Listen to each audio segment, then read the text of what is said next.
नमस्कार मंडळी, कसे आहात सर्व? आय होप सर्व मजेत असणार आणि त्या प्रकारे माझा नेहमीचा आपुलकीचा प्रश्न तो म्हणजे अभ्यास करता ना। तो मैं मरीन बेकर आपका बायोलॉजी टीचर स्वागत करता हूं इंडिया के मोस्ट अमेजिंग प्लेटफॉर्म यानी कि फिजिक्स वाला पर। और आज बेटा हम देखने वाले हैं chapter number 3 life process in living organism का पार्ट 2। उसका हम समरी का आज लेक्चर देखने वाले। जल्दी से इस समरी के लेक्चर को स्टार्ट करते, ज्यादा टाइम पास नहीं करते भाई, क्योंकि समरी जो है हम ट्राई कर रहे हैं कि 60 मिनट्स में आपको पूरा का पूरा चैप्टर हम एक्सप्लेन कर दे। तो चलिए बच्चा लोग सुरुवात करूयात आता आपल्या पहिल्या याला। सर्वात आधी काय करणार, टॉपिक्स टू बी कवर्ड, काय काय आपण बघणार आहोत। ठीक आहे, खूप मोठी लिस्ट आहे पण टेंशन घेऊ नका, आपण आरामात याला कवर करणार आहोत। ठीक है, सबसे पहले हम देखने वाले रिप्रोडक्शन एंड इट्स टाइप। तो टाइप कौन सा होता है? असेक्सुअल, सेक्सुअल, भाई सब बात क्लियर है। उसके बाद सेक्सुअल रिप्रोडक्शन में और बहुत सारे टाइप्स आते हैं, वो देखने वाले हैं। सेक्सुअल रिप्रोडक्शन क्या होता है वो देखेंगे। सेक्सुअल रिप्रोडक्शन फ्लावरिंग प्लांट में किस तरह से होता है वो देखेंगे। उसके बाद ह्यूमन में रिप्रोडक्शन किस तरह से होता है वो हम चीजें देखेंगे। ठीक है, और उसके बाद मेंस्ट्रुअल साइकिल। मेंस्ट्रुअल साइकिल बहुत इंपॉर्टेंट है एग्जाम पॉइंट ऑफ व्यू से। ठीक है, बहुत ज्यादा क्वेश्चन उस पर पूछे जाते हैं। उसके बाद रिप्रोडक्शन एंड मॉडर्न टेक्नोलॉजी। तो ये टेक्नोलॉजीज जो होता है आईवीएफ, सरोगेसी, स्पर्म बैंक, ये क्या होती है सारी की सारी चीजें देखेंगे। और उसके बाद जो ट्विन्स है वो भी देखेंगे, और रिप्रोडक्टिव हेल्थ क्या होती है वो सारी चीजें हम आज देखने वाले हैं। तो भाई कुर्सी की पेटी बांध लो, अच्छे से कस के बैठ जाओ और चलिए भाई शुरुआत करते हैं ना आज के धुआंधार लेक्चर को। तो भाई सबसे पहले हम देखेंगे रिप्रोडक्शन। तो रिप्रोडक्शन मतलब होता क्या है, तो सिंपल सी डेफिनेशन दी गई है, डेफिनेशन को पढ़ते हैं।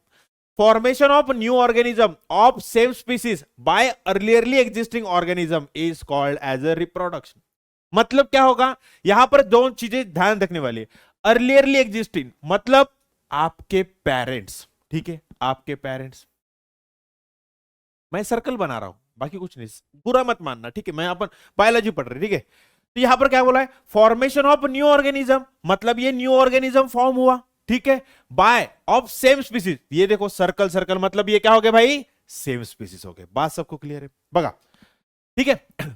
बाय अर्लियरली एग्जिस्टिंग ऑर्गेनिज्म मतलब ये ऑर्गेनिज्म पहले से यहां पर प्रेजेंट है, इसके जैसा ही इसके थ्रू एक नया ऑर्गेनिज्म, सेम नया ऑर्गेनिज्म बन रहा है, सेम स्पीसीज का नया ऑर्गेनिज्म बन रहा है, इसको हम क्या कहेंगे भाई, रिप्रोडक्शन। ये पहले से पेरेंट पेरेंट प्रेजेंट है, ये आपके पेरेंट्स प्रेजेंट है, आपके पेरेंट्स के वजह से आप आ गए, मतलब क्या हो गया, पहले से कोई तो भी ऑर्गेनिज्म एक एग्जिस्टिंग है, वो पहले से प्रेजेंट है, उसके उसके थ्रू आप नए वाले यहां पर ऑर्गेनिज्म बन रहे हो, तो इसको हम कहेंगे रिप्रोडक्शन। सिंपल सी डेफिनेशन है, कोई भी यहां पर कंफ्यूजन नहीं होना चाहिए। ठीक है भाई, तो ऑब्जेक्टिव्स क्या है रिप्रोडक्शन परफॉर्म करने के? हम कह रहे हैं कि रिप्रोडक्शन का हो रहा है यहां पर, तो रिप्रोडक्शन होने के पीछे का रीजन क्या है, क्यों कर रहे हैं हम रिप्रोडक्शन? तो देखो भाई, to maintain in number of individual in a population. अगर जंगल में 100 शेर है, पहले से डिसाइडेड है, पहले से, अगर उनका नंबर ऑब्वियस है, कोई शेर बूढ़ा होकर मरने वाला है, कोई शेर एक्सीडेंट होने की वजह से मरने वाला है, कोई टागर कोई भी मतलब स्टारवेशन से मरने वाला है, किसी ना किसी रीजन की वजह से मतलब शेरों की जो नंबर है वो कम होने वाला है। तो अगर वो शेर रिप्रोडक्शन करते हैं तो उनका नंबर क्या होता है, पॉपुलेशन, उनके जो नंबर होगा वो पॉपुलेशन होगा, एक शेरों का पूरा पॉपुलेशन, उनमें उनका नंबर क्या होगा, मेंटेन होगा। तो रिप्रोडक्शन क्या करता है, इंडिविजुअल का नंबर मेंटेन करने के लिए क्या करता है भाई, हेल्पफुल होता है। First point. Second point, to maintain food chain and ecosystem. Food chain में इकोसिस्टम में जो फूड चेन होती है उनमें मेंटेनेंस पूरा ये परफॉर्म करता है। किस तरह से, अगर मैं पैडी फील्ड का अगर मैं एग्जांपल लेता हूं, पैडी फील्ड, ठीक है, उसकी एक फूड चेन है। जो हमारा पॅडी क्रॉप आहे, मतलब आपला जो तो म्हणतो तांदळाचं झाड आपण म्हणतो, बरोबर आहे, तांदळाचा जो प्लांट आहे, भाताचा जो प्लांट आहे, त्याच्यावर कोण जगतो, ग्रास ऑफर, ग्रास ऑफरवर कोण जगतो, फ्रॉग, फ्रॉगवर कोण जगतो, स्नेक, स्नेकवर कोण जगतो, ईगल, आणि ईगल मग काय होतो, परत मरतो आणि तो न्यूट्रिशन आहे त्याला डिकम्पोज कोण करतो, डिकम्पोजर। बात सबको क्लियर है भाई? ठीक है, अगर समझ लो मेरे प्यारे बच्चों, यहां पर अगर फ्रॉग की नंबर पूरा का पूरा कम हो गया तो क्या होगा, ग्रास हॉपर बहुत ज्यादा बढ़ जाएंगे, स्नेक बहुत ज्यादा कम हो जाएगा। क्यों? क्योंकि स्नेक तो भाई फ्रॉग को खा रहा है। तो अगर फ्रॉग बराबर से रिप्रोडक्शन कर रहा है तो ग्रास हॉपर का नंबर भी क्या रहेगा, मेंटेन रहेगा। वो फ्रॉग को खाने वाला स्नेक का नंबर भी क्या रहेगा भाई, मेंटेन रहेगा। तो इसके वजह से क्या होगा, पूरा फूड चेन जो है वो क्या हो जाएगी, बैलेंस रहेगी। तो रिप्रोडक्शन के ये दो मेन ऑब्जेक्टिव यहां पर हमने डिस्कस कर। तो चलिए भाई, हमें पता है कि रिप्रोडक्शन में जो है दो टाइप्स आते हैं। रिप्रोडक्शन के दो टाइप्स होते हैं भाई, दो टाइप्स होते हैं रिप्रोडक्शन के। कौन से होते हैं भाई, दो टाइप्स कौन से होते हैं। First one is asexual, asexual reproduction, सही बात है, असेक्सुअल रिप्रोडक्शन। और second one is sexual reproduction, sexual reproduction, सही बात है। रिप्रोडक्शन के दो टाइप होते हैं, एक होता है असेक्सुअल और दूसरा होता है सेक्सुअल। तो सर ये असेक्सुअल मतलब क्या होता है, तो चलिए ना भाई देखते हैं ना, क्यों ना देखें इसको। तो असेक्सुअल रिप्रोडक्शन की हम पहले डेफिनेशन देखेंगे मेरे प्यारे बच्चों, ठीक है। क्या होता है, कैसे होता है, किस तरह से होता है, वो सारी की सारी चीजें देखेंगे। सीधा यहां पर फोकस करिए, डेफिनेशन देखिए। Process of formation of new organism. तो भाई हमें पता है पहले कोई तो भी एक ऑर्गेनिज्म होगा, उससे कोई तो भी न्यू ऑर्गेनिज्म तैयार होगा। इतनी तो बात सबको क्लियर है, क्योंकि रिप्रोडक्शन का ही हमने अभी डेफिनेशन देख लिया था, ठीक है। By an organism of same species. तो देखो ये ऑर्गेनिज्म क्या होगा, ये जो न्यू ऑर्गेनिज्म बनेगा और ये जो होगा ये किस कैसे हो गए, सेम स्पीसीज के हो गए, विदाउट इन्वॉल्वमेंट ऑफ गैमिट। ये ज्यादा इंपॉर्टेंट यहां पर चीज है। क्या हो रहा है कि यहां पर गैमिट्स का इन्वॉल्वमेंट नहीं हो रहा है। गैमिट्स मतलब क्या होते हैं, ऐसे दो सेल होते हैं जिनका फ्यूजन होने के वजह से एक न्यू ऑर्गेनिज्म तैयार होता है, उसको हम कहते हैं गैमिट्स। तो यहां पर गैमिट्स का इन्वॉल्वमेंट नहीं है, ये बात सबको क्लियर है। This is called as asexual reproduction, ठीक है। अब भाई गैमेट्स का इन्वॉल्वमेंट नहीं है तो क्या होगा, ये एक ऑर्गेनिज्म से ही दूसरा ऑर्गेनिज्म बन जाएगा, बराबर है। मतलब भले एक ही अगर पेरेंट्स हो तो भी ये न्यू ऑर्गेनिज्म क्या हो सकता है, तैयार हो सकता है। एक ही पेरेंट हो, अगर हम ह्यूमन की बात करें तो मम्मी पापा अगर हो तभी जाकर क्या होता है, न्यू बच्चा तैयार हो सकता है। लेकिन असेक्सुअल रिप्रोडक्शन की मैं जब बात करता हूं तो असेक्सुअल रिप्रोडक्शन में मम्मी पापा की जरूरत नहीं होती। कोई एक ही पेरेंट हो, चाहे वो मेल हो फीमेल हो कोई भी हो, वहां पर मेल फीमेल कुछ नहीं होता। एक ही ऑर्गेनिज्म होता है, वो रिप्रोडक्शन परफॉर्म करता है और उसके वजह से न्यू ऑर्गेनिज्म तैयार हो जाता है ऑफ सेम स्पीसीज, ठीक है। It's called as asexual reproduction. अब फीचर्स देख लेते हैं, क्यों नहीं, मोबाइल के जैसे फीचर होते हैं वैसे ही असेक्सुअल रिप्रोडक्शन के फीचर है, ठीक है। New organism have exactly similar genetic makeup to as that of the parent. क्यों, क्योंकि यहां पर बस एक ही पेरेंट है, वही असेक्सुअल रिप्रोडक्शन परफॉर्म कर रहा है, उसमें ना गैमेट्स बन रहे ना कुछ बन रहे ना। अगर समझ लो दो पेरेंट्स होते हैं, मम्मी पापा दोनों अगर होते हैं तो दोनों के कैरेक्टर मिक्स होते और बच्चे में आते, तो कुछ ना कुछ तो भी बच्चे में चेंजेस दिखते। जैसे आप अपने ऊपर देख लो, मम्मी को रख लो आगे और पापा का रख लो आगे और खुद को रखो और देखो कि मम्मी के कुछ तो भी कैरेक्टर्स आप में है, पापा के कुछ तो भी कैरेक्टर्स आप में है और आपके खुद के कुछ तो भी नए कैरेक्टर्स है। तो ये क्यों हो रहा है, क्योंकि यहां पर रिकॉम्बिनेशन हो रहा है। यहां पर क्या हो रहा है, यहां पर जेनेटिक मेकअप क्या हो रहा है, जेनेटिक क्या हो रहा है, यहां पर मर्ज हो रहा है, ठीक है। जीन्स दोनों के पेरेंट्स के आके जीन्स यहां पर क्या हो रहा है, मर्ज हो रहा है, आपका कुछ तो भी एक नया कैरेक्टर वहां पर इन्वॉल्व है। लेकिन प्यारे बच्चों यहां पर बस एक ही पेरेंट है, तो भाई वो ना गैमिट बना रहा है ना कुछ बना रहा है। तो बताओ जैसा ऑर्गेनिज्म है वैसे के वैसा क्या होगा, एग्जैक्ट सिमिलर कॉपी हो गई। मयूर सर ने अगर असेक्सुअल रिप्रोडक्शन परफॉर्म करा तो मयूर सर जैसे दिखने वाला एक दूसरा बंदा यहां पर खड़ा हो जाएगा, क्योंकि नो गैमिट्स इन्वॉल्वमेंट, ठीक है। Okay, only one parent is involve, देख लिए भाई यहां पर only one parent is involve, ये भी हमने डिस्कस कर लिया। There is a no recombination of character, क्यों, क्योंकि ना गैमिट फॉर्म में हो रहा है ना कुछ हो रहा है, तो इसकी वजह से कैरेक्टर एक ही पेरेंट के कैरेक्टर दूसरे मतलब सीधा उस ऑर्गेनिज्म में आ जाएंगे, उस बच्चे में आ जाएंगे, ठीक है। चलिए भाई अब इसका कुछ एडवांटेज है। अब एडवांटेज क्या है भाई, ना गैमिट फॉर्म हो रहा है, ठीक है, ना पार्टनर ढूंढना पड़ रहा है ना कुछ है। मुझे लगा रिप्रोडक्शन करना है, मैंने असेक्सुअल रिप्रोडक्शन कर दिया, टाइम बहुत कम लगता है, रिप्रोडक्शन इज वेरी फास्ट। जैसे कि फॉर एग्जांपल बैक्टीरिया जब रिप्रोडक्शन परफॉर्म करता है मिनट मिनट में डबल होता है, यहां पर 9-9 महीने लग जाते हैं ह्यूमंस में जब रिप्रोडक्शन होता है, लेकिन जब बैक्टीरिया परफॉर्म करता है मिनट मिनट में क्या होता है, वो रिप्रोडक्शन परफॉर्म करता है। 1 के 2, 2 के 4, 4 के 8, 8 के 6। ठीक है बच्चों। अब लेकिन डिसएडवांटेज क्या है, नो जेनेटिक रिकॉम्बिनेशन, की कोई भी न्यू कैरेक्टर आता नहीं, पेरेंट जैसा होगा वैसे उसका बच्चा होगा, बस मतलब नो रिकॉम्बिनेशन। ठीक है, and no involvement of new character. ठीक है बच्चा, यही बात है।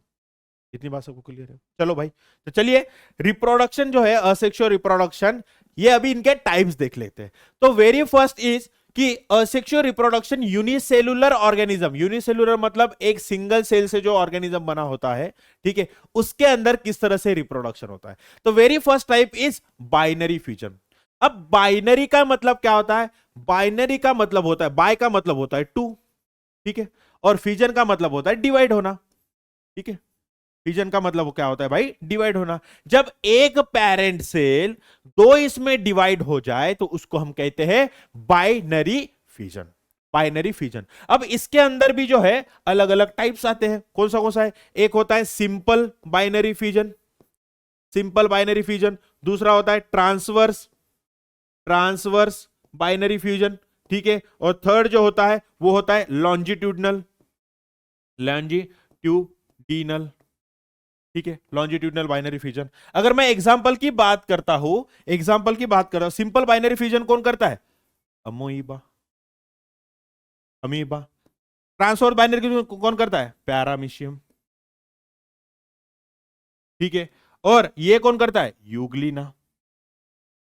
ठीक है बच्चा लोग, यहां पर ध्यान से देखना कि सिंपल बाइनरी फ्यूजन में क्या होता है, अमीबा को कोई शेप ही नहीं होता भाई, उसको जब चाहे जिस मर्जी में चाहे काट लो, वो 2 इक्वल पार्ट में डिवाइड हो जाएगा, सिंपल बाइनरी फ्यूजन। अब ये जो पॅरामिशियम होता, पॅरामिशियम जो असतो तो कसा असतो, तो आपला जर आपण बघायला गेलं तर चपलाच्या शेप सारखा असतो, बरोबर आहे, असा काहीतरी आपला शेप असतो। तर याला काय करायचं असं, जर मधामधून जर कापलं ट्रांसवर्सली, मयूर सर को यहां से काट दिया आपने ट्रांसवर्सली, तो ये क्या हो जाएगा, ट्रांसवर्स बाइनरी फ्यूजन। कौन परफॉर्म करता है, पैरामिशियन। और लॉन्जिट्यूडनल बाइनरी फ्यूजन क्या होता है कि भाई इसको जो है इसको जो है ऐसे खड़े में काट दो। जैसे मैं यूग्लिना की बात करता हूं, तो इसको क्या कर दो, ऐसे खड़े में यहां से बीच में से काट दो, तो 2 इक्वल पार्ट बन जाएंगे। ठीक है, और 2 इक्वल पार्ट बनेंगे, वो अलग अलग से अपना अपना क्या करेंगे, लाइफ जीने लगेंगे। तो ये क्या हो जाएगा, लॉन्जिट्यूडनल बाइनरी फ्यूजन। कौन परफॉर्म करता है, यूग्लिना।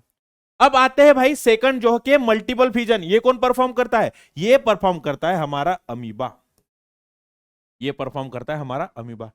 तो सर बाइनरी फ्यूजन भी अमीबा परफॉर्म कर रहा है, मल्टीपल फ्यूजन भी कर रहा है। अमीबा कब बाइनरी फ्यूजन परफॉर्म करेगा, जब उसके पास बहुत ज्यादा फूड होगा, प्लेंटी ऑफ वाटर होगा, तब। लेकिन जब अमीबा के पास या फिर कोई और ऑर्गेनिज्म जिसके पास समझ लो पानी नहीं है, खाना नहीं है, बहुत ज्यादा एडवर्स कंडीशन हो गई है, और उसको पता है अगर मैं इस कंडीशन में ऐसे खुले आसमान में रहूंगा तो मर जाऊंगा, तो वो क्या करता है, फॉर एग्जाम्पल अमीबा क्या करता है पता है, ये अमीबा हो गया। ठीक है, ये अमीबा हो गया। ये अमीबा खुद के ऊपर एक कवरिंग बना देता है, खुद के ऊपर ऐसे एक कवरिंग बना देता है, जिसको कहा जाता है सिस्ट,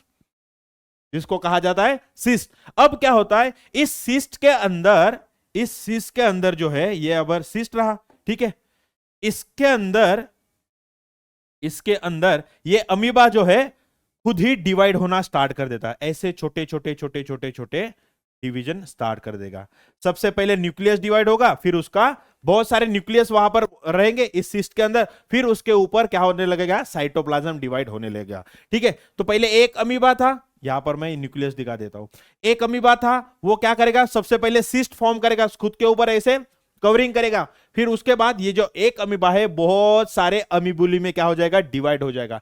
जब इसको पता चलता है कि आजू बाजू में पानी आ गया है, आजू बाजू में फूड आ गया है, मस्त अपनी फेवरेबल कंडीशन आ गई है, तब ये क्या करता है, तब ये इस तरह से फूट जाता है। मतलब ये जो सिस्ट है उसका कवरिंग है, ये सिस्ट क्या होता है, ऐसे फूट जाता है। ठीक है, ऐसे ब्रेक हो जाएगा, सिस्ट जो है ऐसे ब्रेक हो जाएगा, और ब्रेक होने की वजह से इसके अंदर जो छोटे छोटे अमीबुली जो तैयार हुए थे, ये अमीबुली ऐसे बाहर आ जाए। एक अमीबा था, उससे कितने बने, बहुत सारे यहां पर अमीबुली बन गए, मतलब ये छोटे छोटे अमीबा बन गए। एक अमीबा था, उससे कितने सारे अमीबा यहां पर बन गए, तो इसको कहेंगे मल्टीपल फ्यूजन। Multiple fusion. और उसके बाद आता है बडिंग। अब बडिंग कौन परफॉर्म करता है भाई? हमारा एक फंगस जिसका नाम है ईस्ट। ईस्ट। तो क्या होता है, अगर समझ लो ये ईस्ट है, ठीक है। अब जब ये ये क्या करता है, खुद के ऊपर एक छोटा सा बर्ड लाता है, ठीक है। ये हो गया, ठीक है। इसके ऊपर छोटा सा ऐसे बर्ड आता है। फिर ये क्या होता है, ये जो न्यूक्लियस है, ये न्यूक्लियस टूट जाता है। मतलब यहां पर ये आ गया, ठीक है। यहां पर ये बर्ड आ गया। बर्ड मतलब एक छोटा सा आउटग्रोथ, छोटा सा आउटग्रोथ। शिनशान के ऊपर जब ऐसे मारते थे तो शिनशान के सर पर ऐसे क्या आ जाता है, आउटग्रोथ आ जाता है, वैसे ही सेम आ जाता था। फिर ये जो न्यूक्लियस है, न्यूक्लियस भी क्या होता है, न्यूक्लियस भी इस तरह से यहां पर एक्सटेंड हो जाता है। न्यूक्लियस भी एक्सटेंड हो जाता है। फिर क्या होता है, फिर इस तरह से ये न्यूक्लियस भी डिवाइड हो जाएगा यहां पर, और इसके ऊपर एक बर्ड भी यहां पर आ जाएगा। फिर क्या होता है, ये जो बर्ड है इस पेरेंट बॉडी से निकलकर, मतलब ये पेरेंट बॉडी यहां पर आ गई और ये बर्ड यहां पर आ गया। तो देखो एक है, एक से कितने बनेंगे, यहां पर ऐसे नंबर ऑफ बर्ड्स बनते जाएंगे और नंबर ऑफ यहां पर ईस्ट के जो है ऑर्गेनिज्म बनता जाएगा। ठीक है, बात सबको क्लियर है? तो ये हो गया यूनिसेल्युलर ऑर्गेनिज्म में किस तरह से असेक्सुअल रिप्रोडक्शन होता है। ठीक है, अब देखते हैं मल्टी सेल्यूलर ऑर्गेनिज्म में किस तरह से रिप्रोडक्शन होता है। Very first is fragmentation. अब फ्रेगमेंटेशन कौन परफॉर्म करता है? हमारा एक एग्जांपल है, वो है स्पाइरोगायरा। एग्जांपल क्या है भाई हमारा? स्पाइरोगायरा।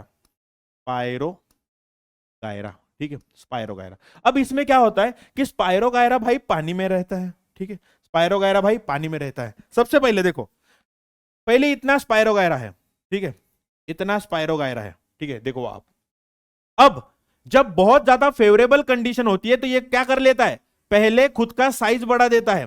पहले खुद का क्या कर देता है भाई, साइज बढ़ा देता है। अब साइज बढ़ने के बाद क्या होता है, ऑटोमेटिकली यहां से ये बीच में से क्या हो जाएगा, टूट जाएगा। अब भाई टूट जाएगा तो क्या होगा, देखो टूट जाएगा तो क्या होगा, यहां पर एक स्पाइरोगायरा बन गया, यहां पर एक क्या बन गया भाई, स्पाइरोगायरा। ओरिजिनली क्या है, इतना लेंथ है, ये क्या करेगा, खुद का साइज बढ़ेगा पहले, और बढ़ाने के बाद क्या करेगा, खुद को बीच में से तोड़ देगा, और देखो यहां पर न्यू स्पाइरोगायरा बन गए हैं। बराबर है?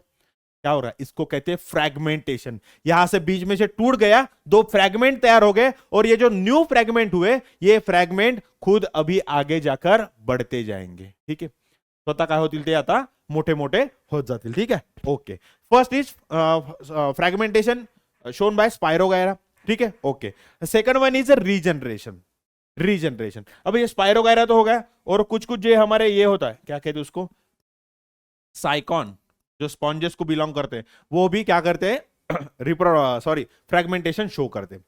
The next one is a regeneration. अगर हम बात करते हैं एग्जांपल प्लैनेरिया, प्लैनेरिया, ठीक है, प्लैनेरिया की अगर मैं बात करता हूं तो प्लैनेरिया शो करता है सॉरी एक मिनट, प्लैनेरिया शो करता है हमारा, प्लैनेरिया शो करता है रीजनरेशन। अब रीजनरेशन क्या होगा भाई, देखो यहां पर ध्यान से देखना कि ये पहले एक प्लैनेरिया है। अगर इसका मैं हेड रीजन काट देता हूं, टेल रीजन काट देता हूं, काट दिया भाई, ऊपर से और नीचे से काट दिया, समझ रहे हो? अब काटने के बाद क्या होगा, इसका जो बीच वाला रीजन है, बीच वाला रीजन क्या करेगा, ये नए से ऊपर अपने ऊपर हेड बनाएगा।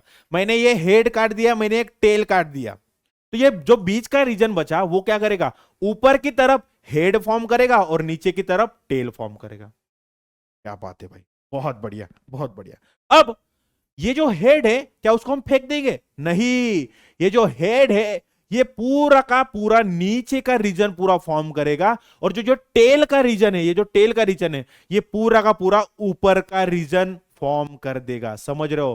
Planaria have highest regeneration capacity in animal kingdom. समझ रहे हो? हाईएस्ट रीजनरेशन कैपेसिटी किसके पास है?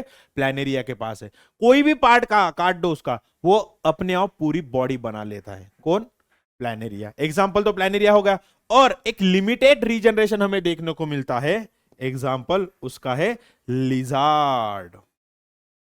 लिजार्ड को कभी मारा है ऐसे झाड़ू से? तुम्ही जेव्हा त्या लिझार्डला असा मारता, त्या पालीला जेव्हा तुम्ही मारता आणि पाल तुम्हाला ते काय होते, शेपटी खाली पडते आणि तुम्ही त्या शेपटीकडे बघत राहता, तुम्हाला वाटतं तुम्ही पालला मारले, ती गेली, ती तिथून पडून जाते, पण तुम्ही जेव्हा 2 दिवसांनी परत बघताय ती पाल तुटलेली शेपटी घेऊन ती काय येते, तुटलेली शेपटी घेऊन नाही, तिला शेपटी नसलेली पाल तुमच्या समोर येते आणि तुम्हाला मध्ये और भाई कैसी लगी, आ गया स्वाद। तो वो आपने उसकी पूछ तोड़ी नहीं, उसने खुद अपनी पूछ छोड़ दी थी। ठीक आहे, स्वतः तिने आपली शेपटी सोडून दिली होती कारण तुम्हाला डिस्ट्रॅक्ट केलं आणि नंतर 2 दिवसांनी तिला छोटीशी एक त्यामध्ये टेल आलेली असते आणि ते टेल मोठी मोठी मोठी मोठी होत जाते। समजत आहे का? Limited regeneration. फक्त जर आता तुम्ही म्हणाल पालीचं जर मी डोकं कापला तर नवीन पाल येणार का, त्या डोक्यापासून नवीन खालचा पार्ट तयार होगा? ना ना ना ना, फक्त शेपटीचाच पार्ट ते काय करू शकते, regenerate. That's why lizard show limited regeneration. Okay बेटा, ओके। उसके बाद देखते हैं बडिंग। अब बडिंग में क्या होता है कि ये हमारा एक हाइड्रा है, ये एक हमारा हाइड्रा है। चलो भाई इसको मैं दूसरा कलर ले लेता हूं, आप बोलोगे कि किसे सर ये एक ही कलर में आप पूरा पढ़ा देते हो। ठीक है, तो ये हमारा हाइड्रा है। ठीक है, हाइड्रा के ऊपर ये टेंटैकल्स होते हैं। ठीक है, हाइड्रा के ऊपर ये टेंटैकल्स होते हैं। अब इस हाइड्रा पर क्या होता है, जैसे हमने बडिंग में देखा था सेम बडिंग यहां पर भी होती है। ये हमारा पेरेंट हाइड्रा, ठीक है, ये हमारा पेरेंट हाइड्रा, यहां पर ये बहुत सारे टेंटैकल्स आ गए।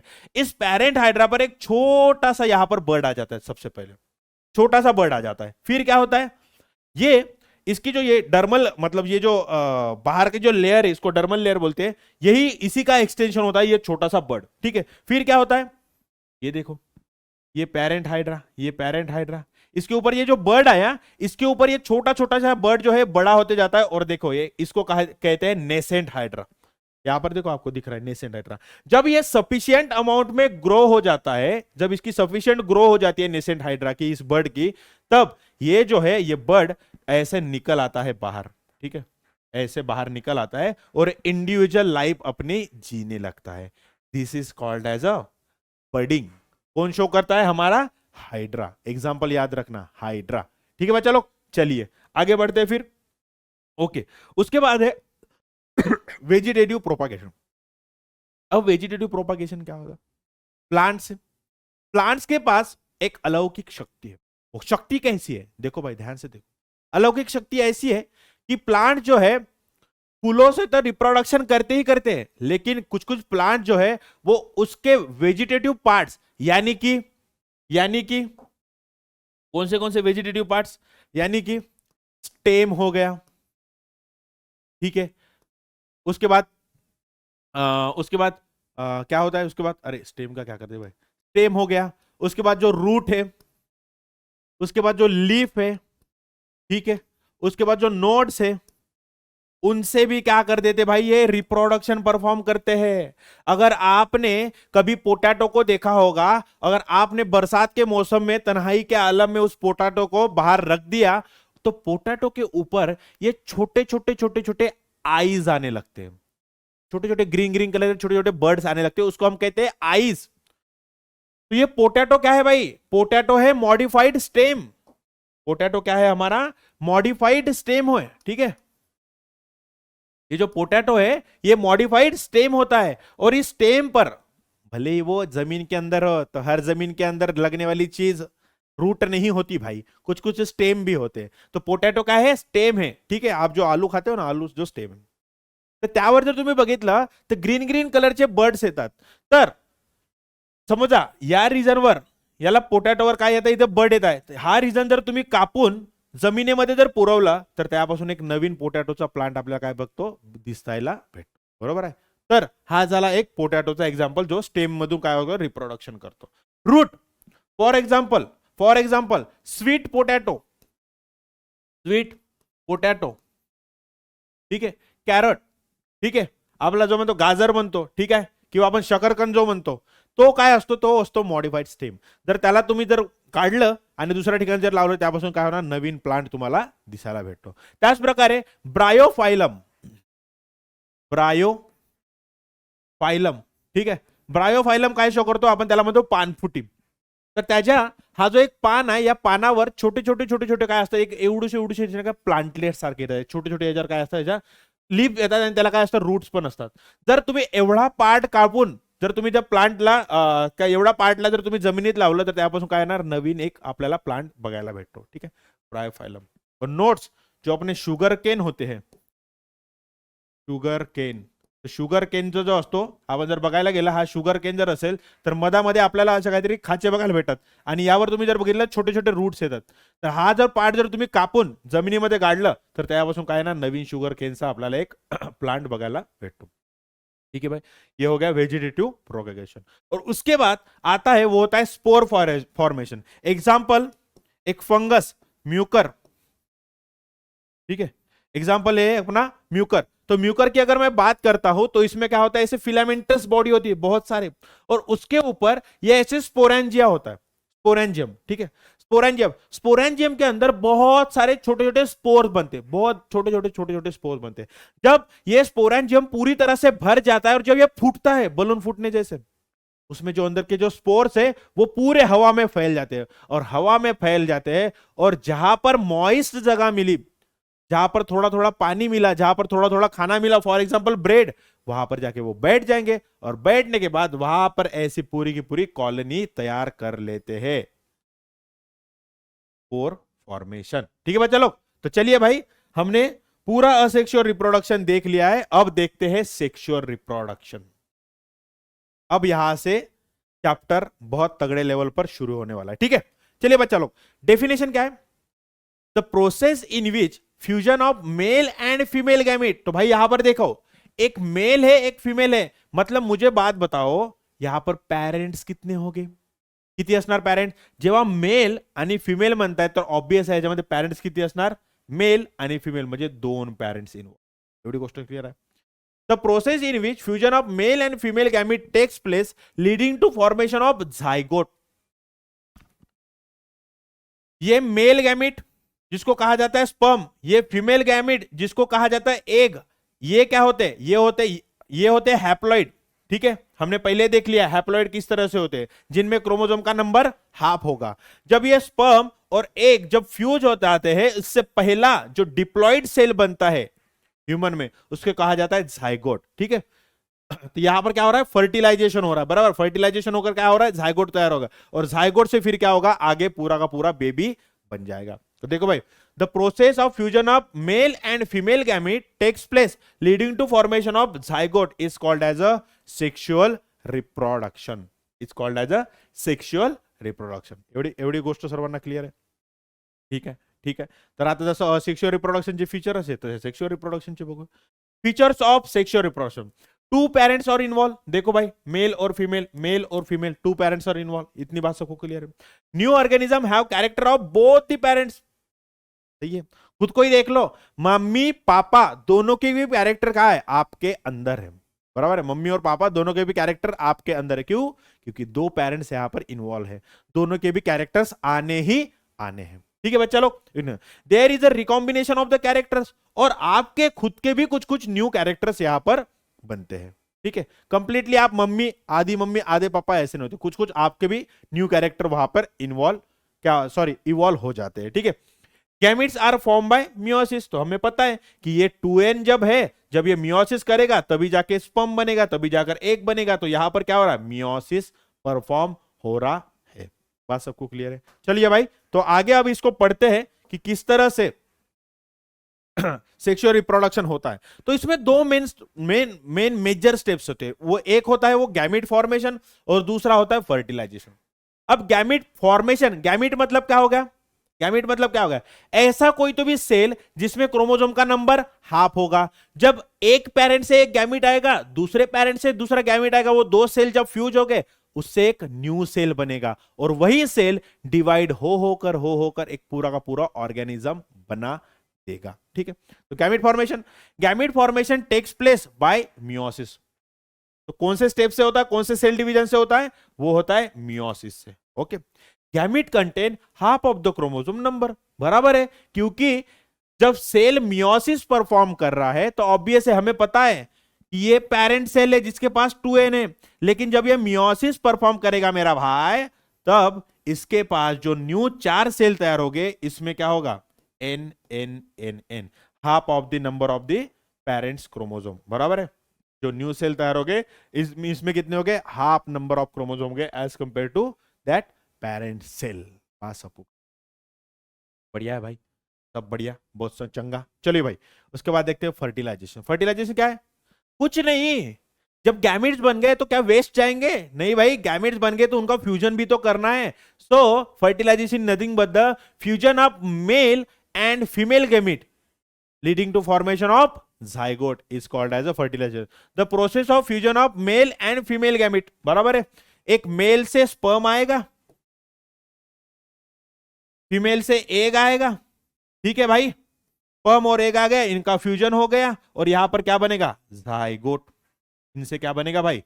जाइगोट। सिंपल सी बात है, zygote is form which give the embryo. यही जाइगोट क्या करेगा? डिप्लॉइड सेल, क्योंकि ये हैप्लॉइड, यहां से एन, यहां से एन, और यहां पर आके क्या हो जाएगा? 2n। ये तो डिप्लॉइड हो गया, फिर ये क्या करेगा?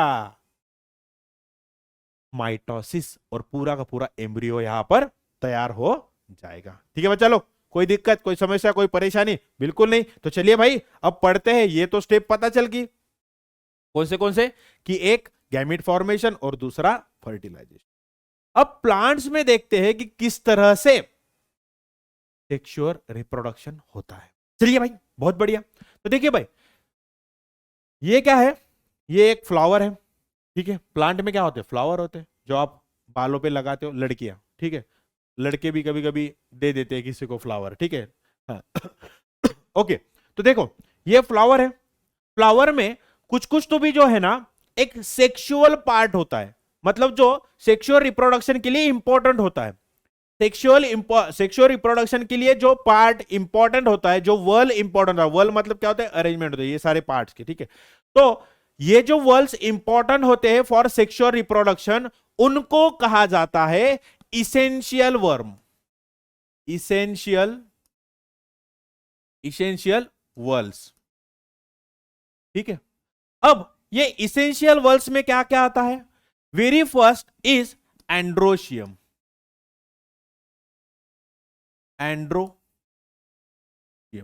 ठीक है। और second one is gynoecium. Sir ये नाम क्या है सर, कैसे याद रखे इनको? तो भाई टेंशन क्यों ले रहे हो, मैं हूं ना, मैं बता दूंगा, काहे चिंता ले रहे हो मेरे बबुआ, ठीक है। तो एंड्रोशियम जो होता है इसको कहा जाता है मेल पार्ट, और गाइनोशियम जो होता है इसको कहा जाता है फीमेल पार्ट। गायनेकोलॉजिस्ट पता है? गायनेकोलॉजिस्ट, स्त्री रोग तज्ञ, तो असं लक्षात ठेवू शकता तुम्ही, गायनोशियम। आणि अँड्रोशियम काय असतो? Male part. तर तुम्हाला अँड्रोशियम कुठे दिसणार? हा बघा अँड्रोशियम, याच्यामध्ये काय असतो? हा स्ट्रक्चर असतो, एक अँथर आणि एक काय असतं? फिलामेंट। हा जो स्ट्रक्चर असतो हा कुठे असतो? बेसला असतो बघा, हा इथं, ठीक आहे। तर हा झाला अँड्रोशियम जो असतो मेल पार्ट, तो काय बनवणार? Male gamete. ओके। और ये बीच में जो आपको हरा वाला डंडा दिख रहा है, ये होता है फीमेल पार्ट। इसमें क्या होता है? स्टिग्मा, ये स्टाइल, और यहां पर होती है बड़ी सी ओवरी। तो भाई अब जब ये फीमेल पार्ट है मेरे भगवा, तो फीमेल पार्ट क्या करेगा? ऑब्वियस है सर, वो तो फीमेल गैमेट बनाएगा, बराबर है। एंड्रोशियम क्या बनेगा? मेल गैमेट, जो कि है मेल पार्ट, और गाइनोशियम क्या करेगा? जो कि है फीमेल पार्ट, जो क्या करेगा? फीमेल गैमेट तैयार करेगा। ठीक है बात समझो? ये तो गए इसेंशियल वर्ब। अब इसेंशियल वर्ब्स बहुत ज्यादा इंपॉर्टेंट होते हैं, तो इनको प्रोटेक्शन भी चाहिए भाई, इनको प्रोटेक्शन चाहिए। जैसे आपकी जो स्कूटी होती है वो बहुत इंपॉर्टेंट होती है, स्कूटी, ठीक है। अगर समझ लो स्कूटी को थोड़ा सा खरोच आ गई, भाई आपके दिल को बुरा लगेगा। आपके बाइक को अगर खरोच आ गई तो आपके दिल को बुरा लगेगा। तो इसको प्रोटेक्ट करने के लिए स्कूटी के बाजू बाजू में देखा है कब ने आपने कि एक सिल्वर कलर के रॉड्स होते हैं, ब्लैक कलर के रॉड्स होते हैं, वो क्या होते हैं? एसेसरीज। वो क्या होते हैं? एसेसरी। सेम उसी तरह ये जो इसेंशियल वर्ल है, इनको प्रोटेक्ट करने के लिए यहां पर होते हैं एसेसरी वर्ल्स। कौन से होते हैं? एसेसरी वर्ल्स होते हैं, ठीक है बच्चा। एक होता है इसेंशियल वर्ल और दूसरा होता है एसेसरी वर्ल। अब एसेसरी वर्ल का काम क्या है? Protection to essential whorl. ये जो अंदर की तरफ जो इसेंशियल है उनको क्या करना है? प्रोटेक्शन का काम करना है। तो इसमें एक पार्ट आता है, उसको कहा जाता है कैलिक्स, ठीक है, उसको कहा जाता है कैलिक्स। तो कैलिक्स क्या है भाई? ये देखो नीचे की तरफ ये ग्रीन वाला जो पार्ट दिख रहा है, जब ये आपण काय म्हणतो की जेव्हा कडी जेव्हा फुलत नाही, बरोबर, जेव्हा कडी मध्ये राहतो, हा फूल जेव्हा पूर्णपणे फुलत नाही तेव्हा आधी काय असतो, कडीमध्ये असतो. तर त्याला बाहेरून प्रोटेक्ट करण्याचं काम कोण करतो, कॅलिक्स. त्यालाच इंडिव्हिज्युअलला काय म्हणायचं आपण, सेपल म्हणायचं. त्यालाच काय म्हणायचं, इंडिव्हिज्युअल पार्टला आपण एक एक एक एक कॅलिक्स. तर हा पूर्ण स्ट्रक्चर झाला. त्यामधला एक एक जो पार्ट असतो त्याला काय म्हणायचं आपण, सेपल. बरोबर आहे, कॅलिक्स. आणि दुसरा असतो तो असतो करोला. दुसरा काय असतो आपला, तो असतो करोला. त्याला काय म्हणतात, पेटल, पाकड्या, फुलांच्या पाकड्या, जे म्हणतो कलरफुल. तो करोला क्या होता है भाई, कलरफुल होता है. कैलिक्स कैसे होता, ग्रीन इन कलर होता है. बात सबको क्लियर है. तो हमने पार्ट क्या देखे, एक इसेंशियल वर्ड देखा और दूसरा देखा एसेसरी वर्ड्स. ठीक है भाई, चलो चलिए. अब जो मैंने बोला है आपको कि गाइनोशियम, उसको क्या कहा जाता है, उस स्ट्रक्चर को उसको कहा जाता है कार्पेल. उसमें क्या होता है भाई, स्टिग्मा, स्टाइल और ओवरी होता है. और जो मेल पार्ट था जिसको हम कहते हैं एंड्रोशियम, उसको क्या कहा जाता है, स्टैमेन. तो उसमें क्या होता है, एक एंथर होता है जिसमें मेल गैमेट बनता है और ये पूरा का पूरा फिलामेंट होता है जो उसको स्ट्रक्चर को, उस एंथर को ऊपर की तरफ पकड़ के रखता है. बात सबको क्लियर है. चलिए भाई. और जब मैंने बोला ये ओवरी है, ये ओवरी के अंदर छोटे छोटे ओव्यूल्स होते हैं. उस ओव्यूल के अंदर इस तरह से एक स्ट्रक्चर होता है जिसको कहा जाता है एम्ब्रियो सैक.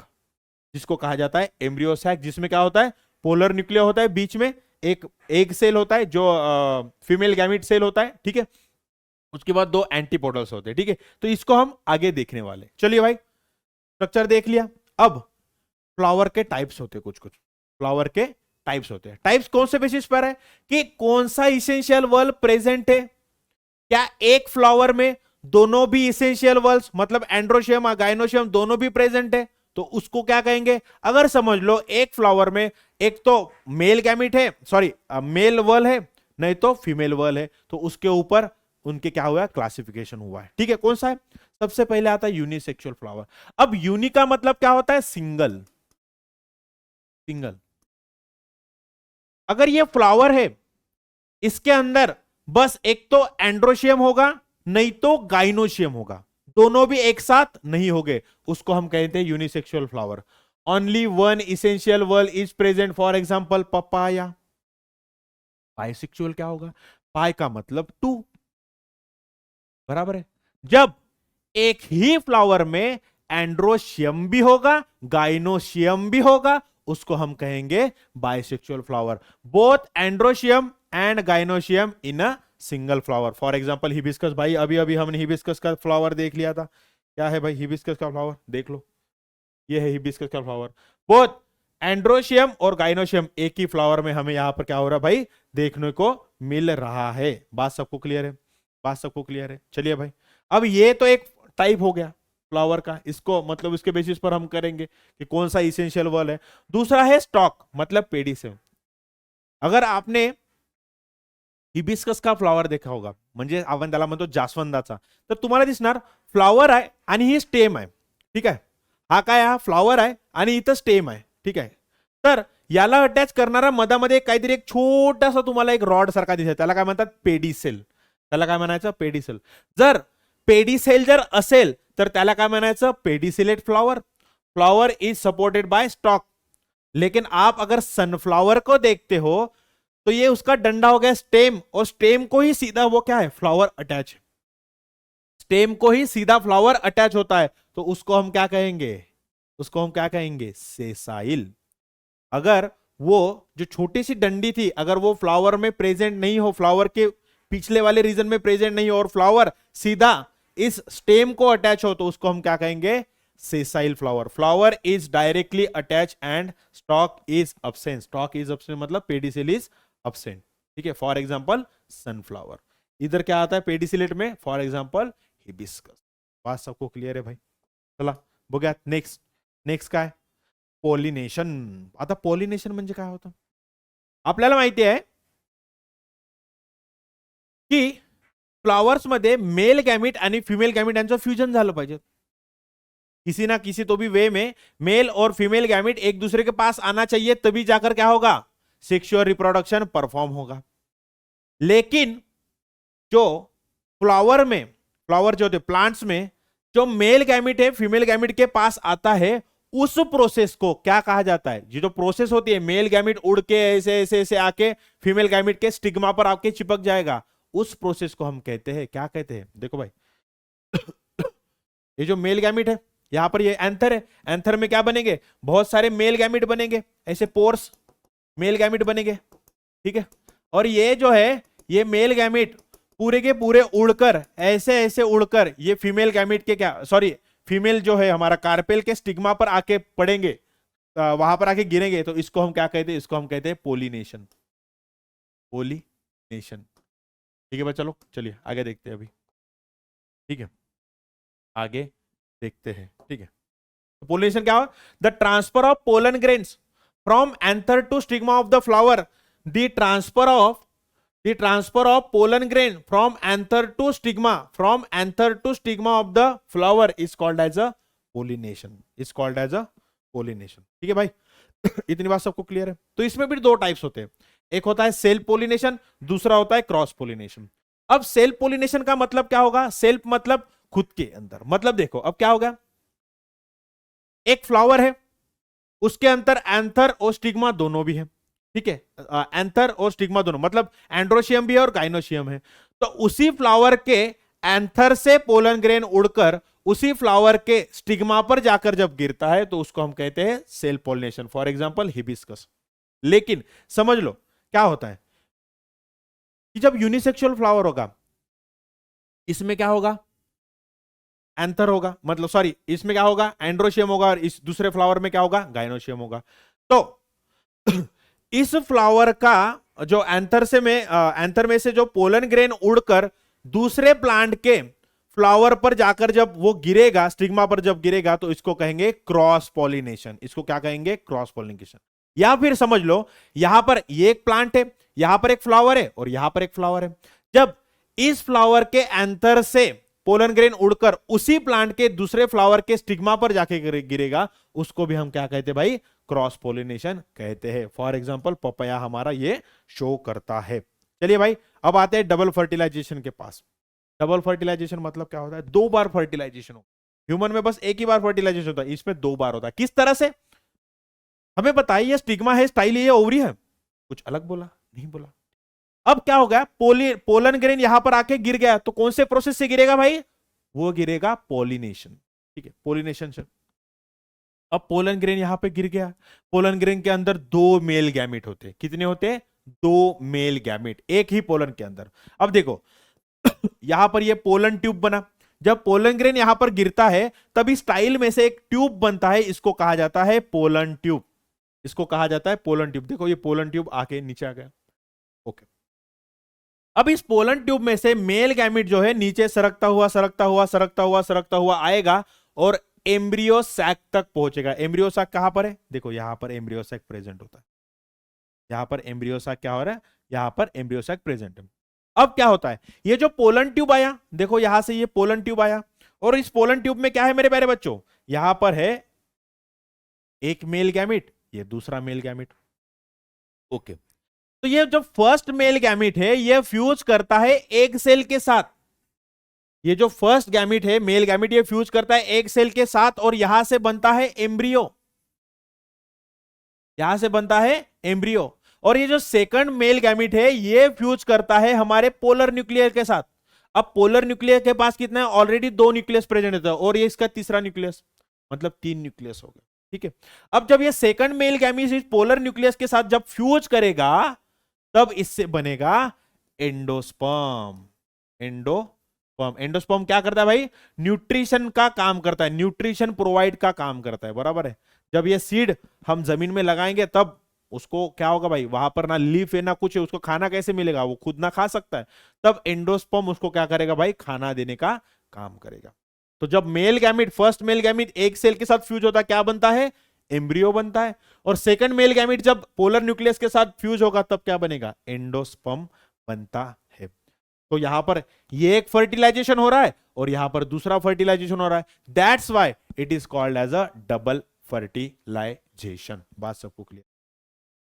चलिए भाई आगे बढ़ते हैं कि अभी फ्लावर के बारे में बहुत पढ़ लिया, अब ह्यूमन के बारे में पढ़ते हैं, ठीक है। मेल और फीमेल रिप्रोडक्टिव सिस्टम देखते हैं। अगर मैं ह्यूमन की मेल रिप्रोडक्टिव सिस्टम देखता हूं तो कुछ इस तरह से दिखती है। यहां पर कुछ कुछ स्ट्रक्चर जो है वो पेयर में प्रेजेंट है, तो कुछ कुछ स्ट्रक्चर अनपेयर्ड है। यहां पर कुछ कुछ ग्लैंड्स भी है, ठीक है। तो मेन जो पार्ट होता है, मेन जो स्ट्रक्चर होता है मेल रिप्रोडक्टिव सिस्टम में, वो होता है टेस्टिस। वो होता है टेस्टिस, जहां पर क्या बनते हैं, जहां पर बनता है स्पर्म, जहां पर बनता है स्पर्म। इतनी बात सबको क्लियर है?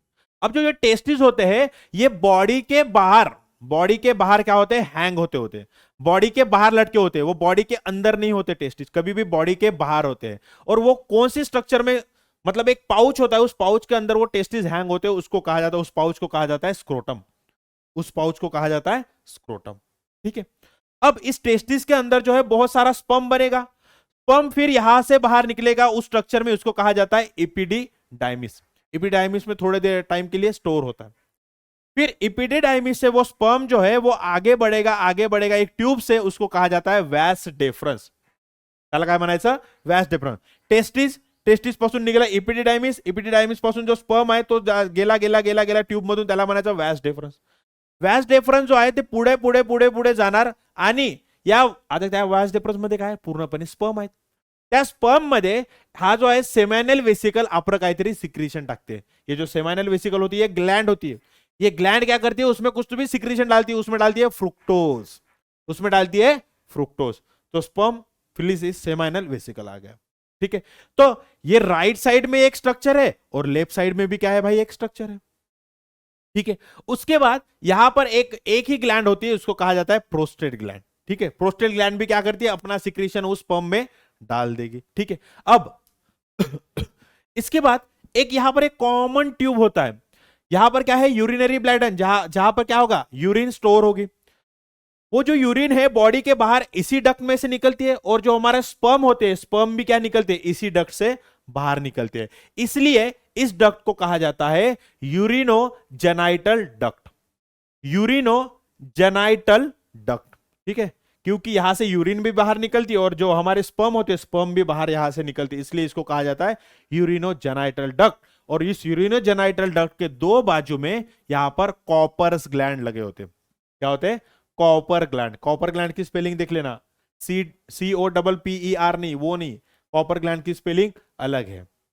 बात सबको क्लियर है? ठीक है। तो यहां पर पेयर में कौन कौन प्रेजेंट है, कॉपर्स ग्लैंड, टेस्टिस, एपिडिडाइमिस, वैस डेफरन्स, सेमाइनल वेसिकल। ठीक है। और सिंगल कौन है, प्रोस्टेट ग्लैंड है, और हमारा यहां पर ये यूरिनोजेनाइटल डक्ट भी है। तो इनका फंक्शन क्या है, एपिडिडाइमिस स्टोर करता है स्पर्म को, टेस्टिस क्या करता है, यहां पर स्पर्म का सिंथेसिस होता है, एपिडिडाइमिस में स्टोर होता है। वैस डेफरन्स क्या करता है, टेस्टिस से पूरा स्पर्म जो है यहां तक लेकर आता है, कहां पर, यूरिनोजेनाइटल डक्ट तक। कौन, वैस डेफरन्स।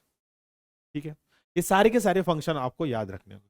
अब चलते हैं फीमेल रिप्रोडक्टिव पार्ट की तरफ, फीमेल रिप्रोडक्टिव सिस्टम की तरफ। तो ये तो बहुत सिंपल है, एक पियर शेप यहां पर क्या होती है भाई, फीमेल रिप्रोडक्टिव सिस्टम होती है।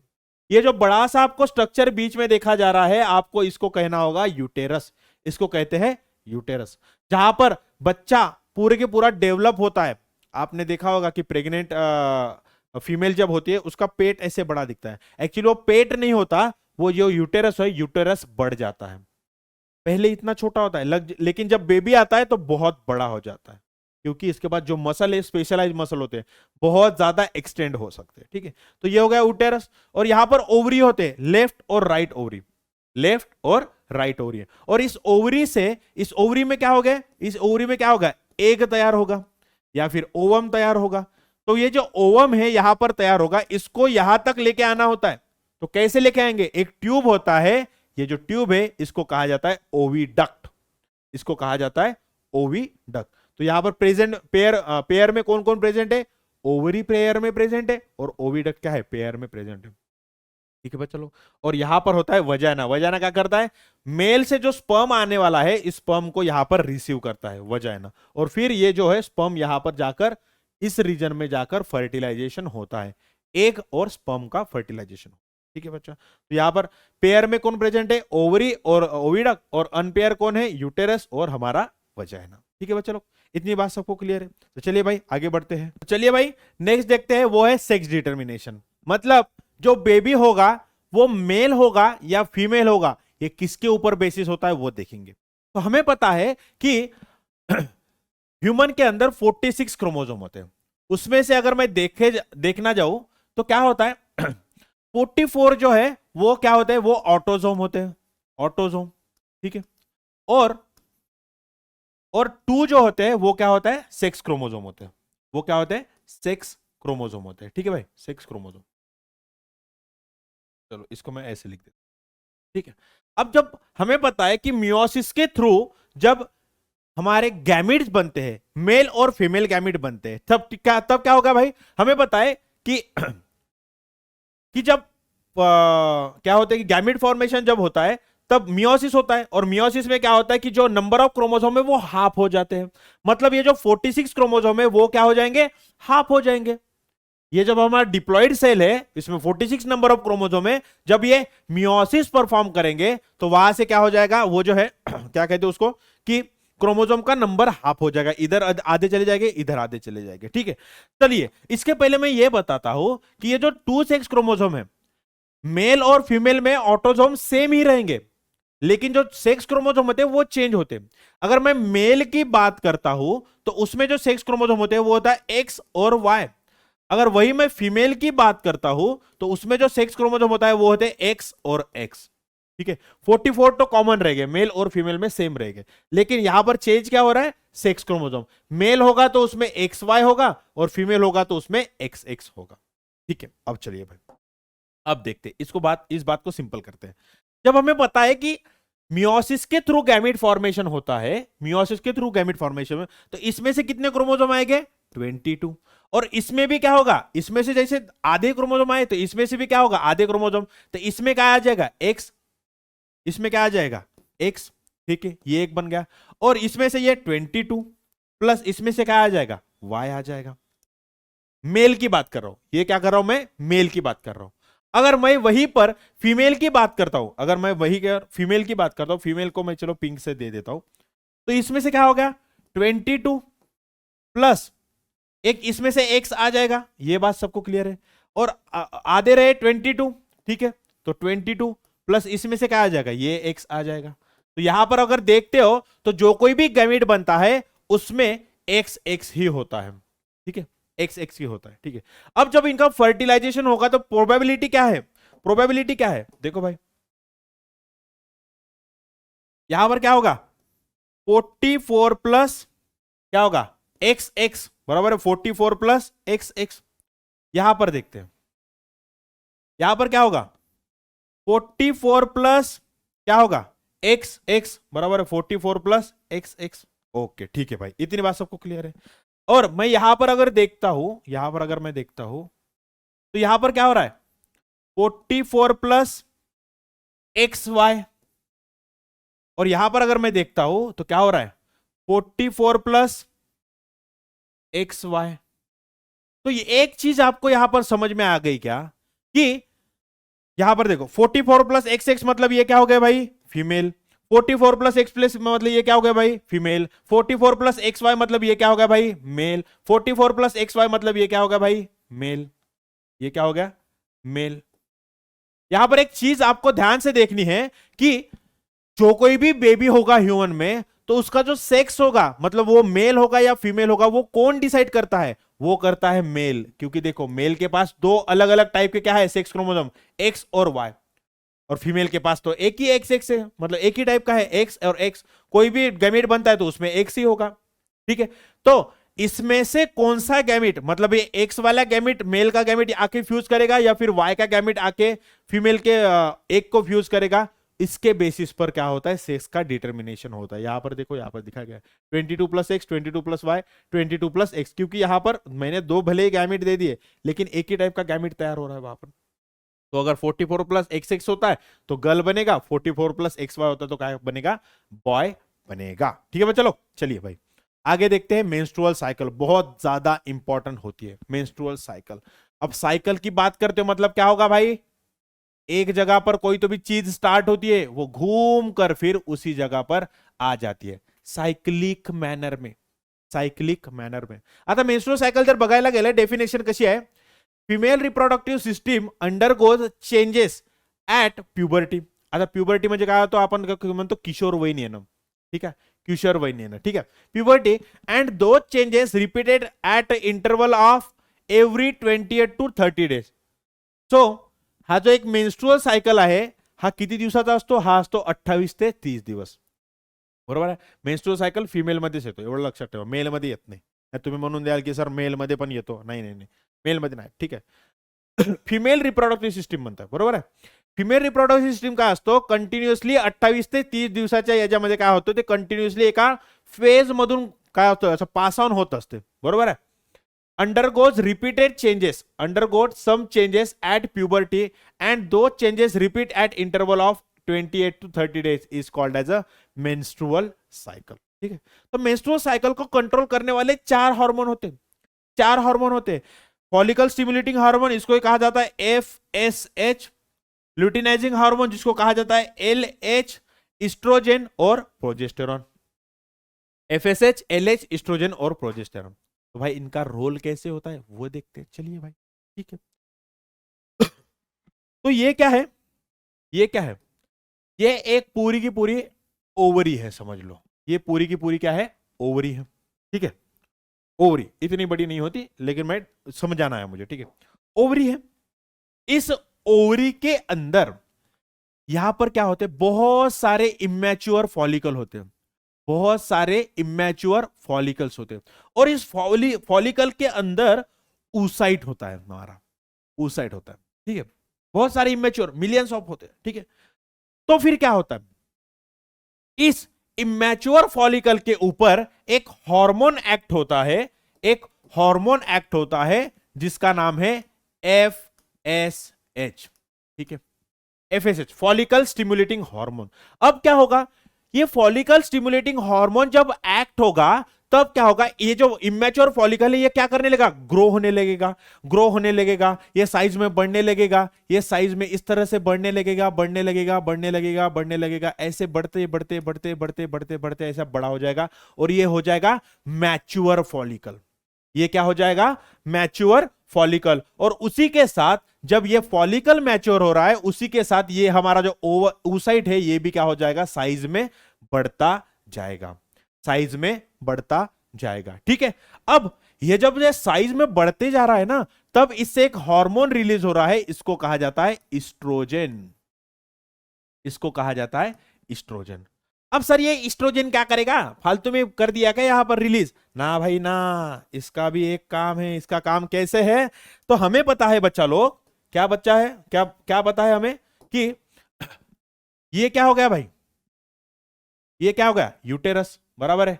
ये क्या हो गया? यूटेरस. और ये क्या हो गया? ओविडक्ट. यहां पर क्या है? ओवरी. यहां पर क्या है? Ovary, oviduct. और यहां पर क्या है? ओवरी. ये है वजाइना.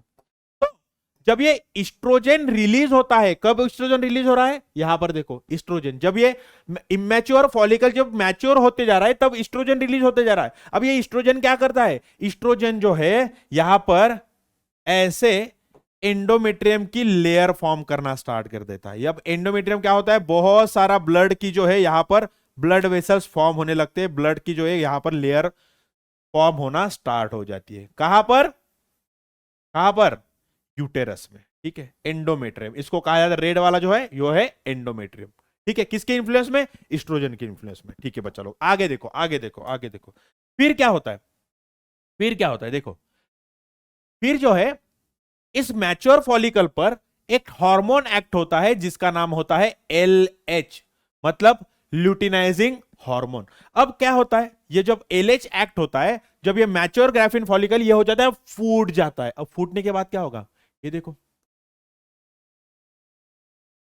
ये देखो, इस तरह से ये मैच्योर ग्राफिन फॉलिकल फूट जाएगा, मैच्योर फॉलिकल फूट जाएगा. अब फूटने के बाद क्या होगा? ये जो हमारा ये oocyte है ये पूरा का पूरा बाहर निकल आएगा, ये पूरा का पूरा बाहर निकल आएगा. अब जब ये बाहर निकल आता है तभी इसको कहा जाता है ओवुलेशन, तभी इसको कहा जाता है ओवुलेशन. ठीक है. अब फिर यहां से ये oocyte बाहर निकल जाएगा. कहां पर जाएगा? वो ओविडक्ट में. ठीक है. चलिए भाई, बहुत बढ़िया. अब इतनी तो स्टेज हो गई.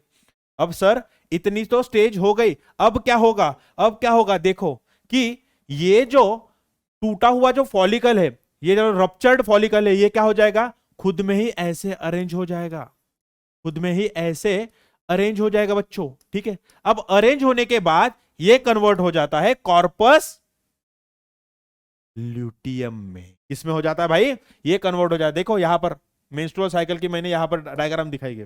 देखो सबसे पहले इमैच्योर, ये होते जा रहे मैच्योर, मैच्योर होते होते इसमें से क्या हो रहा है, oocyte बड़ा होता जा रहा है, और यहां पर देखो ओवुलेशन हो गया, यहां पर oocyte बाहर निकल गया, और फिर ये जो रप्चर्ड जो फॉलिकल है ये कन्वर्ट हो जाता है इस तरह से कॉर्पस ल्यूटियम में। ठीक है, ये कन्वर्ट हो जाता है इस तरह से कॉर्पस ल्यूटियम। चलो इसको नाम कैसे दूं, ऐसे देता हूं, कॉर्पस ल्यूटियम। ठीक है, कॉर्पस ल्यूटियम में क्या होगा भाई, कन्वर्ट होगा। अब ये कॉर्पस ल्यूटियम क्या करता है सर, कॉर्पस ल्यूटियम क्या करता है भाई, कॉर्पस ल्यूटियम बहुत कुछ करता है। ये सीक्रेट करता है प्रोजेस्टेरॉन, प्रोजेस्टेरॉन, और उसी के साथ इस्ट्रोजेन, इस्ट्रोजेन। अब ये प्रोजेस्टेरॉन और इस्ट्रोजन क्या करेंगे, ये जो एंडोमेट्रियम की वॉल स्टार्ट हो गई थी बनना, इसको और जाड़ा कर देंगे, इसको और जाड़ा कर देंगे इस तरह से, इसको और जाड़ा कर देंगे ऐसे, अजून थिक करणार, अजून थिक करणाऱ्याला कोण, प्रोजेस्टेरॉन आणि इस्ट्रोजन। हा का बरं सुरू आहे, कारण इथं जर फर्टिलायझेशन झालं एग आणि स्पर्मचं, त्याच्यापासून काय होणार, झायगोट, आणि झायगोट इथे येऊन चिपकणार, बरोबर आहे। झायगोटचं डिव्हिजन होत होत येणार आणि झायगोट येऊन चिपकणार, आणि त्या या एंडोमेट्रियम मध्येच काय होणार, तो बेबी पूर्णपणे वाढणार। ठीक है, एवढी गोष्ट क्लियर है, चलो बहुत बढ़िया। अब एक सिनारियो हो गया, अब समझ लो, एक यहां पर एक घटना हो गई। घटना किस तरह से होगी कि ये जो एग बाहर निकला वो एग फर्टिलाइज ही नहीं हुआ, एग जो बाहर निकला वो एग फर्टिलाइज ही नहीं हुआ, एग जैसे के वैसे रहेगा। तब मतलब फर्टिलाइजेशन ना होने की वजह से क्या होगा, ये कॉर्पस ल्यूटियम कन्वर्ट हो गया कार्पस अल्बिकन्स में, ये कार्पस ल्यूटियम कन्वर्ट हो जाता है कार्पस अल्बिकन में। इस तरह से एक डेड बॉडी तैयार हो जाती है वहां पर, एक इस तरह से, इसको कहा जाता है कॉर्पस अल्बिकन्स, कॉर्पस अल्बिकन्स। ठीक है, इसको कहा जाता है कॉर्पस अल्बिकन्स। अब जब ये कॉर्पस ल्यूटियम कॉर्पस अल्बिकन्स में कन्वर्ट हो जाता है, तब वहां से ना प्रोजेस्टेरॉन सिक्रेट होता है ना इस्ट्रोजन सिक्रेट होता है। अब जब प्रोजेस्टेरॉन और इस्ट्रोजन सिक्रेट ही नहीं होगा, तो ये पूरा का पूरा एंडोमेट्रियम है, पूरा का पूरा ऐसे बाहर निकल जाएगा, इसको ही कहा जाता है पीरियड्स। अब फीमेल में जो होता है उसको ही कहा जाता है पीरियड्स। ये पूरा का पूरा एंडोमेट्रियम शेड ऑफ होकर वजाइना के थ्रू बाहर निकल जाएगा। ठीक है, चलिए भाई, ये देखिए आपको यहां पर दिखाया गया पीरियड ऑफ मेंस्ट्रुएशन, मतलब पूरा का पूरा जो है एंडोमेट्रियम इतना जो बना है यहां पर पूरा का पूरा, मतलब यहां पर अगर समझ लो कार्पस ल्यूटियम कार्पस अल्बिकन्स में कन्वर्ट हो गया, प्रोजेस्टेरॉन इस्ट्रोजन सीक्रेट नहीं होगा, और ये पूरा का पूरा जो है यहां से बाहर निकल जाएगा। ओवुलेशन कब हो रहा है, 14 डे 14 पर क्या हो रहा है, ओवुलेशन। तो ये चीज इंपॉर्टेंट है। ठीक है भाई, चलो इसके बाद देखते हैं रिप्रोडक्टिव टेक्नोलॉजी, कि किसी किसी कपल को जो है प्रॉब्लम आती है कि उनको बच्चे नहीं हो पाते। तो क्यों नहीं हो पाते, क्योंकि उसके पीछे का कुछ रीजंस है। कौन से फीमेल में अगर देखा जाए, इरेगुलरिटी इन मेंस्ट्रुअल साइकिल, मेंस्ट्रुअल साइकिल उनकी बराबर से चलती नहीं है। ओवुलेशन जो 14 डे पर होने वाला है वो कभी भी हो जाता है, इरेगुलरिटी। ठीक है, उसके बाद difficulty in oocyte production, oocyte जो है वो निकलता ही नहीं, एग ही नहीं निकलता। तो एग नहीं निकल रहा तो फर्टिलाइजेशन किस चीज का होगा भाई, नहीं होगा। ठीक है, ऑब्स्टेकल इन ओविडक्ट, जो ओविडक्ट है, एग तो निकल रहा है लेकिन जो ओविडक्ट है वही ब्लॉक हो गया, तो वहां तक स्पर्म पहुंच ही नहीं पाएगा, तो फर्टिलाइजेशन कैसे होगा, नहीं होगा। ठीक है, difficulty is implantation of uterus. ठीक है, जो यहां पर जो बच्चा बनता है, यहां पर जो है यूटेरस में, जो यहां पर क्या होगा, यहां पर फर्टिलाइजेशन होगा, यहां पर आकर बेबी क्या होगा, यहां पर आके बड़ा होता जाएगा। तो यहां पर जो यूटेरस, सॉरी, यहां पर जो झाइगोट बनेगा, ये झाइगोट यहां पर चिपक ही नहीं पाएगा इस एंडोमेट्रियम का, और झाइगोट क्या होता जाएगा, बाहर चला जाएगा। तो ये सारे के सारे प्रॉब्लम्स किस में आ सकती है, फीमेल्स में हो सकती है। और मेल में क्या होगा, absence of sperm in semen, sperm ही नहीं है, बहुत कम काउंट है। ठीक है, स्लो मूवमेंट ऑफ स्पर्म, जितने तेजी से स्पर्म को फीमेल रिप्रोडक्टिव सिस्टम में तैरना चाहिए उतने स्पीड में नहीं जा रहा है वो। ठीक है, एनोमलीज इन द स्पर्म, मतलब स्पर्म का कुछ तो भी टेल ही बराबर नहीं है, हेड ही बराबर नहीं है। ठीक है, और लो स्पर्म काउंट, स्पर्म बहुत ज्यादा कम होना, तो ये क्या हो जाती है, ये मेल में डिफिकल्टीज आ सकते हैं। तो इससे एक टेक्निक आती है इस प्रॉब्लम को रिजॉल्व करने के लिए, उसको कहा जाता है in vitro fertilization. In vitro मतलब बॉडी के बाहर फर्टिलाइजेशन कर देना। अब इसमें क्या होता है बच्चा लोग, देखो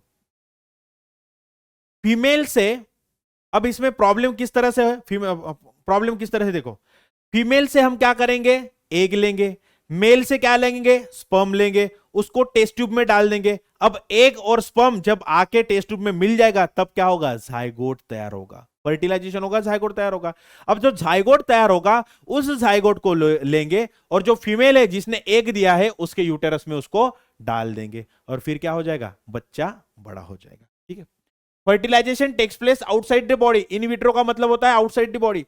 sperm from male and egg from female is collected and fertilization takes place in a test tube। बोला अभी मैंने। embryo transport to the uterus of the female, उसी फीमेल के यूटेरस में डाल दो।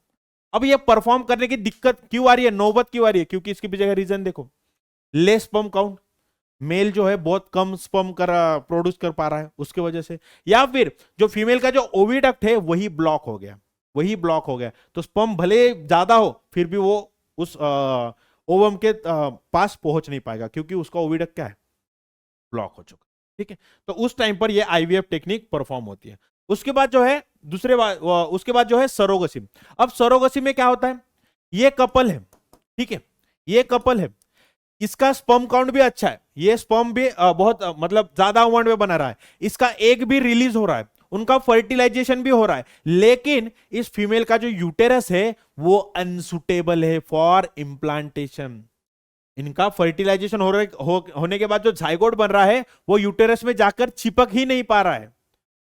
तो फिर क्या होगा, तब एक थर्ड फीमेल आएगी, थर्ड नहीं, वो यहां पर एक दूसरी फीमेल आएगी जिसको कहा जाता है सरोगेट मदर। अब क्या होता है देखो, इस मेल से स्पर्म लेंगे, इस फीमेल से एग लेंगे, उनका आईवीएफ करेंगे, मतलब इन विट्रो फर्टिलाइजेशन सेम पिछली बार। फिर जो जाइगोट तैयार होगा वो इस फीमेल के यूटेरस में नहीं डालेंगे क्योंकि इसका जो यूटेरस है वो क्या है, इम्प्रॉपर है फॉर इम्प्लांटेशन। तो फिर जो जाइगोट तैयार होगा टेस्ट ट्यूब में वो दूसरे फीमेल के यूटेरस में हम डाल देंगे। तो इसको कहा जाता है सरोगसी, सरोगेट मदर। ठीक है, couple having issue to conceive child performing surrogacy technique, sperm from the male and egg from the female is collected and perform IVF. ठीक है, जाइगोट, यहां पर एक बात देखना, zygote is transfer into uterus of the another female, zygote is transfer into uterus of the another female who have suitable uterus, who have suitable uterus। ठीक है, for implantation, उसका जो यूटेरस हो वो तगड़ा होगा, अच्छा होगा, तो ये क्या करेंगे, इंप्लांटेशन वहां पर जाकर हो जाएगा। ठीक आहे, आता रिझन काय आहे मागचं, donor female have unsuitable uterus, एकच रिझन आहे, याचा जो डोनर फिमेल जे आहे त्याचा जो युटेरस कसा आहे तो अनसुटेबल आहे फॉर इम्प्लांटेशन। ठीक आहे, त्यानंतर स्पर्म बँक, स्पर्म बँक मध्ये काय असतं की हेल्दी जे स्पर्म असतात मेल कडनं ते काय केलं जातं, एका याच्यामध्ये स्टोअर करून ठेवलं जातं फॉर फ्युचर जनरेशन। ठीक आहे, एखाद्या जर कपलला जर मुलगा पाहिजे असेल किंवा एखाद्या कपलला जर चाइल्ड पाहिजे असेल, ठीक आहे, बेबी पाहिजे असेल, काय करते, स्पर्म बँक मध्ये जाते, फिमेल आपला एक काढून देणार, तिकडनं जो स्पर्म बँक मधला जो स्पर्म स्टोअर केला असतो त्याला जाऊन काय करणार, फर्टिलायझेशन करणार आयव्हीएफ, आणि तोच झायगोट घेऊन त्या डोनर फिमेलच्या याच्यामध्ये काय केला जाणार, इंट्रोड्यूस केला जाणार। ठीक है, त्यांना काय होणार, बेबी होणार। ठीक है बच्चा लोग, चलिए आगे देखते हैं ट्विंस। अब ट्विंस क्या होता है, जुड़े, जुड़वा, मूवी तो देखी होगी, नहीं देखी तो मत देखना, देखना है तो देख लेना, कोई दिक्कत नहीं। डेफिनेशन क्या है देखो, two embryo develop simultaneously in the same uterus. तो भाई हमें पता है कि ये यूटेरस है। अब जब फर्टिलाइजेशन होता है तो जनरली एक ही जाइगोट का एक मतलब एक जाइगोट जो यहां पर बनता है और फिर ये जाइगोट आकर यहां पर एक ही बेबी बनता है। लेकिन कभी कभार जो है एक ही यूटेरस में दो बेबी यहां पर एक ही टाइम पर बन जाते हैं, तो इसको हम कहेंगे ट्विंस। ठीक है, two embryo develop simultaneously in the same uterus and thus two offsprings are delivered simultaneous. तो दो बच्चे एक साथ में उनकी क्या होती है, डिलीवरी हो जाती है। This is called as a twins. ठीक है, अब ट्विंस के टाइप होते हैं, मोनोजाइगोटिक ट्विंस। अब मोनोजाइगोटिक मतलब क्या होगा, देख लो भाई, हमें पता है क्या पता है हमें, क्या पता है हमें, चलिए मैं एक बार बता देता हूं आपको किस तरह से पता है। ठीक है, ध्यान से देखना, यहां पर यूटेरस है, ठीक है, यहां पर ओवरी है, ठीक है, यहां पर ओवरी है। अब मेल से क्या जाएगा भाई, मेल से क्या जाएगा, मेल से यहां पर ऐसे स्पर्म जाएंगे, बराबर, ऐसे स्पर्म जाएंगे और स्पर्म जाएगा और यहां पर जो एग सेल है इसको क्या करेगा, फर्टिलाइज करेगा। अब फर्टिलाइजेशन होने के बाद क्या होगा, जाइगोट तैयार होगा। क्या होगा, जाइगोट तैयार होगा।